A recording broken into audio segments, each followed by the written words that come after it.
The setting sun bathed the vast savanna of Kruger National Park in a warm golden light. A gentle breeze swept across the tall grass, causing it to sway in soft waves. In the midst of this majestic landscape lay a male lion with a magnificent mane, known as the ruler of the savanna. His golden eyes glimmered in the twilight as he watched a herd of antelopes grazing near the waterhole. His gaze fixed on one antelope, strong but slightly slowed by an old injury. With tense muscles and a crouched body, the lion waited for the perfect moment to strike. When a gust of wind swept through the grass, momentarily distracting the antelopes, he suddenly sprang into action. With incredible speed, he charged, his claws digging into the earth. Panic erupted in the herd as the animals scattered, seeking safety. The antelope the lion had targeted sprinted away with its last strength, heading straight for the lake. Without hesitation, it leaped into the water. The lion, driven by his hunting instinct, followed immediately. However, the water proved more treacherous than expected. While the antelope struggled toward the shallower shore, the lion was suddenly caught by an unexpected current. His massive frame, unshakable on land, lost all footing in the depths. The current pulled him under, his powerful legs flailing helplessly in the dark water. The lion tried to surface, but his heavy mane soaked up water, dragging him down further. Within seconds, his struggles weakened, his vision blurred, and a deep roar was stifled beneath the surface. He felt his breath fading and his consciousness slipping away. At that very moment, a ranger named Sifo was patrolling along the lake. He loved his job, as it allowed him to protect the animals that roamed this wilderness. As his gaze swept across the water, he noticed an unusual movement. He stopped and squinted. Was that a lion's mane shimmering just below the surface? Without hesitation, Sifo kicked off his boots and dove into the water. The cold hit him hard, but he ignored it. With strong strokes, he reached the sinking lion and dove down. He felt the rough fur under his fingers, grabbed one of the lion's front paws and pulled with all his might. It was a race against time. His lungs burned, but he knew every second counted. With a final effort, he dragged the heavy body to the shore. Gasping for air, he rolled the lion onto its side. The animal wasn't breathing. A lump formed in Sifo's throat, but he knew he couldn't give up. He placed his hands on the lion's chest and began chest compressions, pressing rhythmically. His own heart raced, his hot breath mingling with the cold night air. After countless repetitions, the lion suddenly twitched, a weak movement, a barely perceptible tremor. Sifo held his breath. With a final heave, a hoarse, rasping gasp escaped the lion's throat. The great beast's body rose slightly as it struggled for air. Relief washed over Sifo, but he knew the lion wasn't out of danger yet. Quickly, he grabbed a syringe with a revitalizing medication from his emergency kit.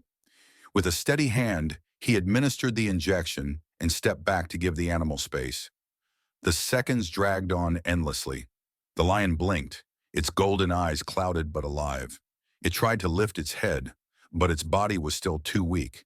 Instead, it let out a soft, almost inaudible growl. Sifo watched closely, his muscles tense in case the animal panicked. But nothing of the sort happened.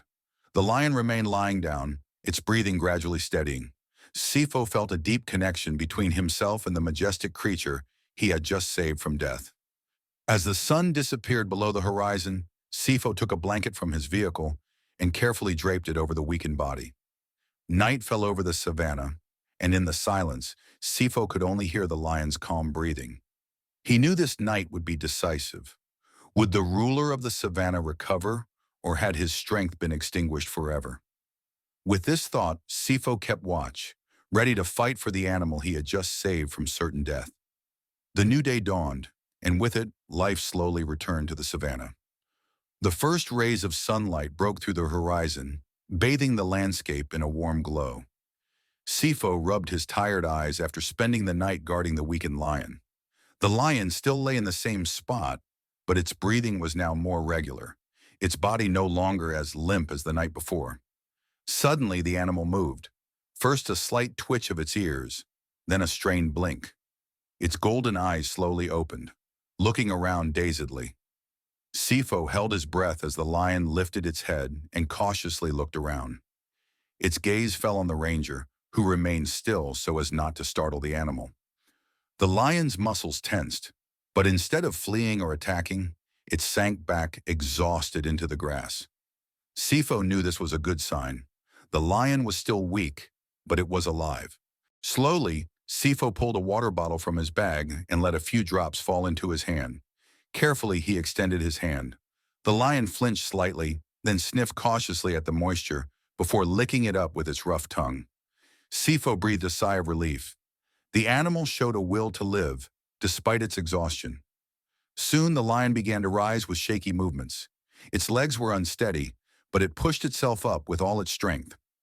Sifo watched closely, ready to intervene if it collapsed. But after a few seconds of swaying, the lion found its balance and stood firmly on all fours.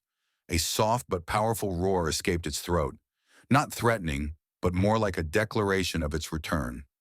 Nature responded to its voice. In the distance, other animals called, birds took flight, and the rustling in the tall grass announced the arrival of more creatures. Sifo observed the lion attentively as it took a few cautious steps toward the savanna. Its gait was still wobbly, but with each movement it grew stronger. Yet it stayed nearby, as if understanding that Sifo had helped it. Just then, Sifo's radio crackled. "Sifo, what's your status? We heard you had an emergency last night," came the voice of his supervisor. "Everything's under control, boss. I need a team to help return a lion to its territory.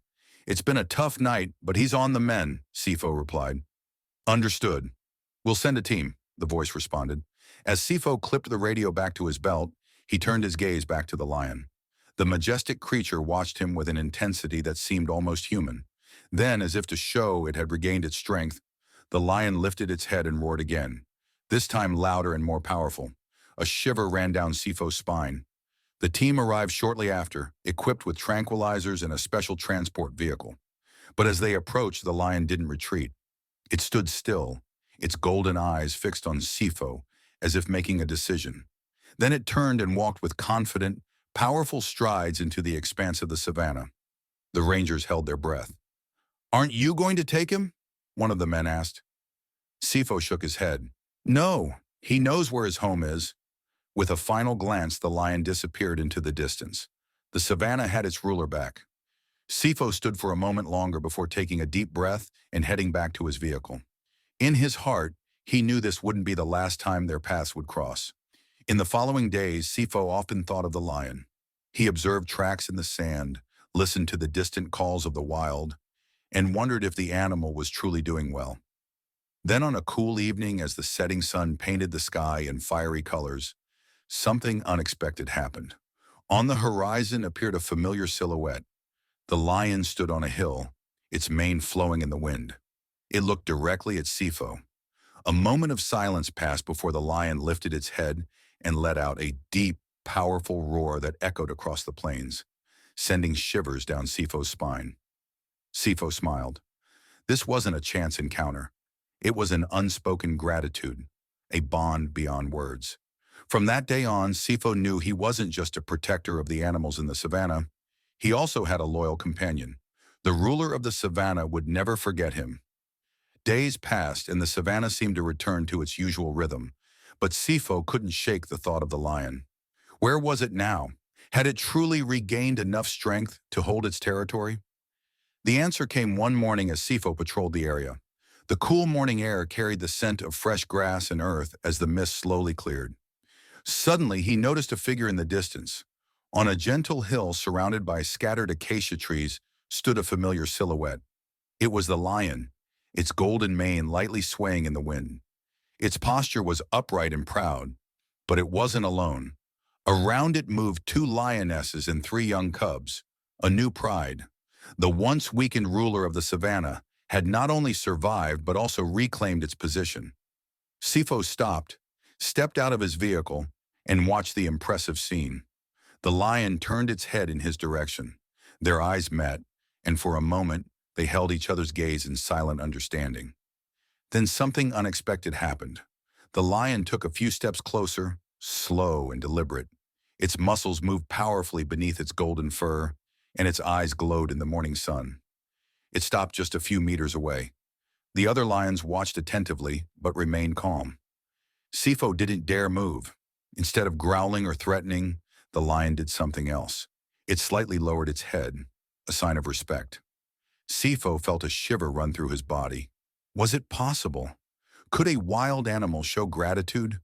In that moment, he believed it wholeheartedly. Then, without further hesitation, the lion turned and walked back to its pride. The others followed, and together they disappeared into the endless expanse of the savanna. But that wasn't the end. In the following days and weeks, Sifo noticed the lion appearing near him time and again. Sometimes he saw it from a distance, sitting on a rock. Other times he heard its roar in the distance, as if the animal was consciously announcing its presence. It was as if an unspoken bond had formed between them. One night, as Sifo sat alone by a campfire, he heard a soft rustling in the grass. Instinctively, he grabbed his flashlight and shone it into the darkness. Just a few meters away, he saw two glowing pairs of eyes.